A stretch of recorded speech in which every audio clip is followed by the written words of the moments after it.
Kennedy, do solemnly swear I, John Fitzgerald Kennedy, do solemnly swear that you will faithfully execute the office of President of the United States that I will faithfully execute the office of President of the United States and will, to the best of your ability, and will, to the best of my ability, preserve, protect, and defend the Constitution of the United States. preserve, protect, and defend the Constitution of the United States. So help you God. So help me God.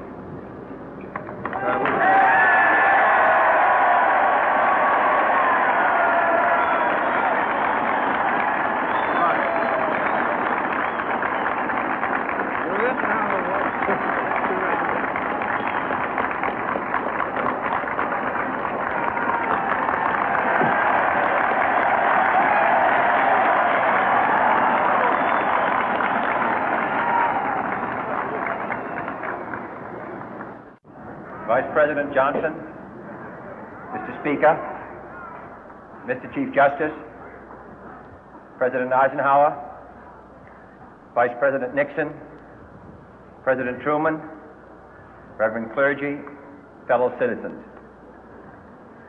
We observe today not a victory of party, but a celebration of freedom, symbolizing an end as well as a beginning, signifying renewal as well as change. For I have sworn before you and Almighty God the same solemn oath our forebears prescribed nearly a century and 3/4 ago.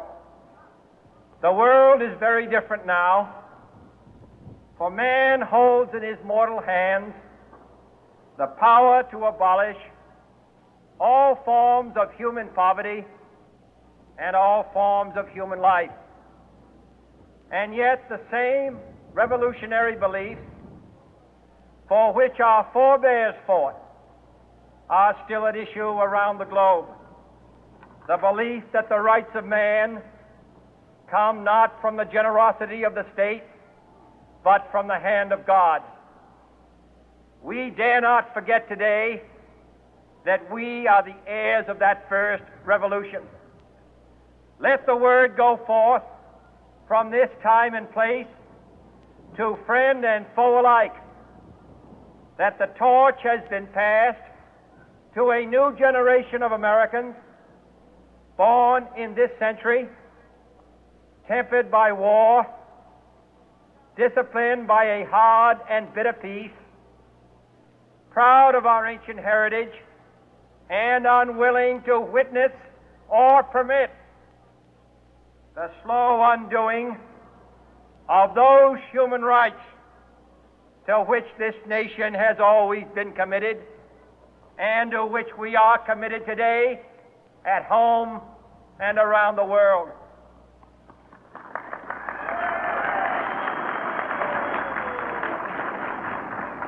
Let every nation know, whether it wishes us well or ill, that we shall pay any price, bear any burden, meet any hardship, support any friend, oppose any foe to assure the survival and the success of liberty.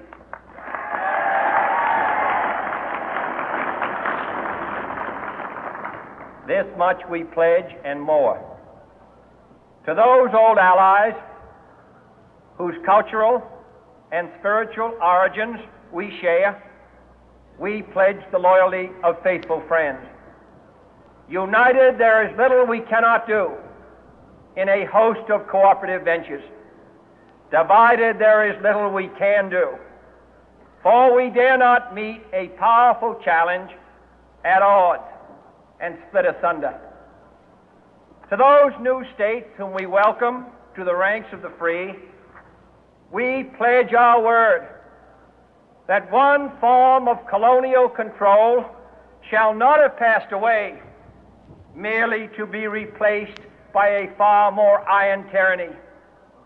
We shall not always expect to find them supporting our view, but we shall always hope to find them strongly supporting their own freedom and to remember that in the past, those who foolishly sought power by riding the back of the tiger ended up inside.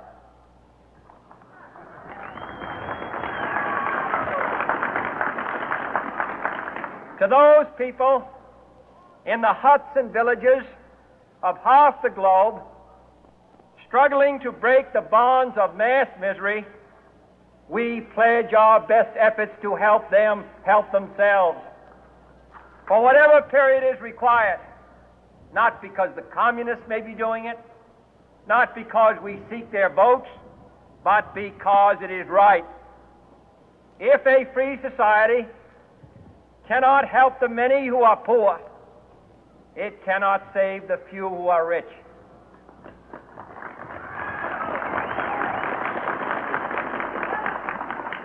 To our sister republics south of our border, we offer a special pledge to convert our good words into good deeds, in a new alliance for progress, to assist free men and free governments in casting off the chains of poverty.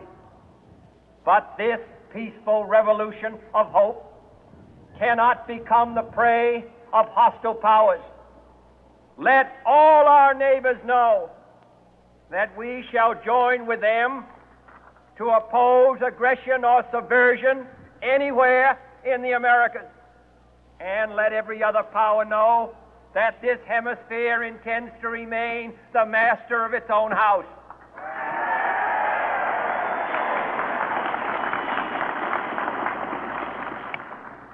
To that World Assembly of Sovereign States, the United Nations, our last best hope, in an age where the instruments of war have far outpaced the instruments of peace, we renew our pledge of support to prevent it from becoming merely a forum for invective, to strengthen its shield of the new and the weak, and to enlarge the area in which its writ may run. Finally, to those nations who would make themselves our adversary, we offer not a pledge, but a request that both sides begin anew the quest for peace. Before the dark powers of destruction, unleashed by science, engulf all humanity in planned or accidental self-destruction, we dare not tempt them with weakness, for only when our arms are sufficient beyond doubt can we be certain beyond doubt that they will never be employed. But neither can two great and powerful groups of nations take comfort from our present course, both sides overburdened by the cost of modern weapons, both rightly alarmed by the steady spread of the deadly atom, yet both racing to alter that uncertain balance of terror that stays the hand of mankind's final war. So let us begin anew, remembering on both sides that civility is not a sign of weakness, and sincerity is always subject to proof. Let us never negotiate out of fear, but let us never fear to negotiate.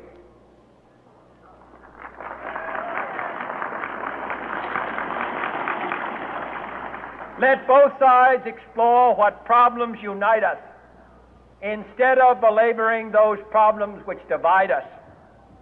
Let both sides, for the first time, formulate serious and precise proposals for the inspection and control of arms, and bring the absolute power to destroy other nations under the absolute control of all nations.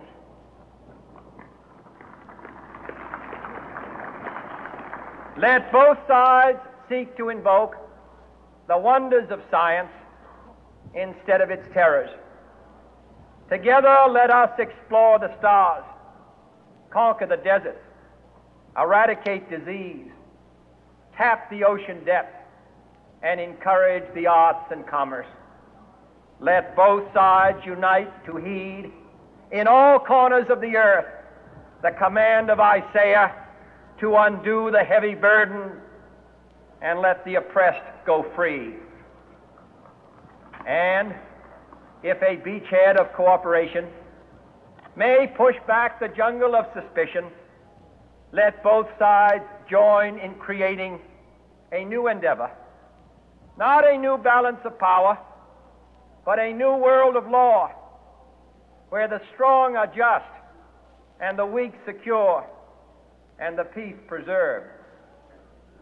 All this will not be finished in the first 100 days, nor will it be finished in the first 1,000 days, nor in the life of this administration, nor even perhaps in our lifetime on this planet.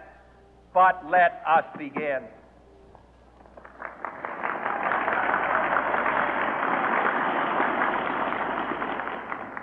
In your hands, my fellow citizens, more than mine, will rest the final success or failure of our course. Since this country was founded, each generation of Americans has been summoned to give testimony to its national loyalty. The graves of young Americans who answered the call to service surround the globe. Now the trumpet summons us again, not as a call to bear arms, though arms we need, not as a call to battle, though in battle we are, but a call to bear the burden of a long twilight struggle, year in and year out, rejoicing in hope, patient in tribulation, a struggle against the common enemies of man, tyranny, poverty, disease, and war itself. Can we forge against these enemies a grand and global alliance, north and south, east and west, that can assure a more fruitful life for all mankind? Will you join in that historic effort?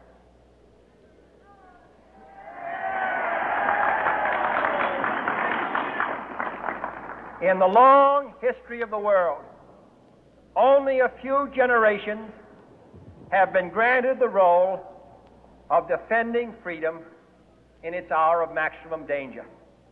I do not shrink from this responsibility. I welcome it.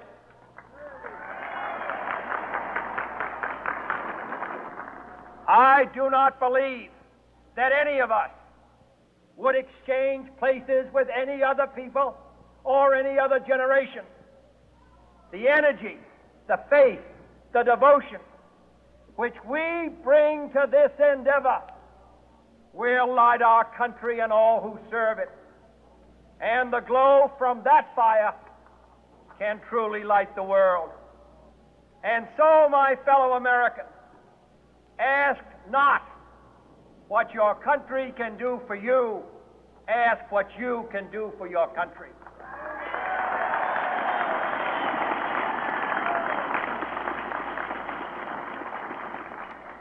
My fellow citizens of the world, ask not what America will do for you, but what together we can do for the freedom of man.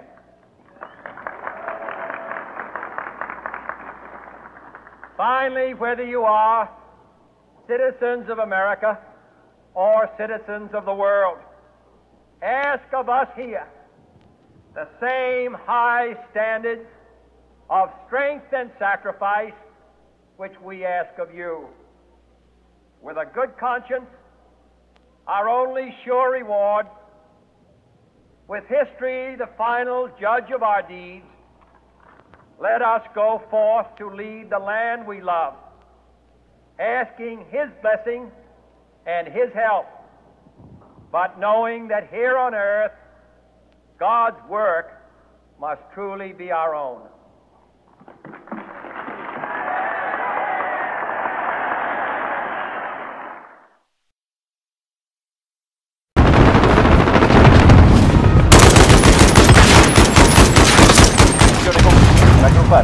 torna alla base.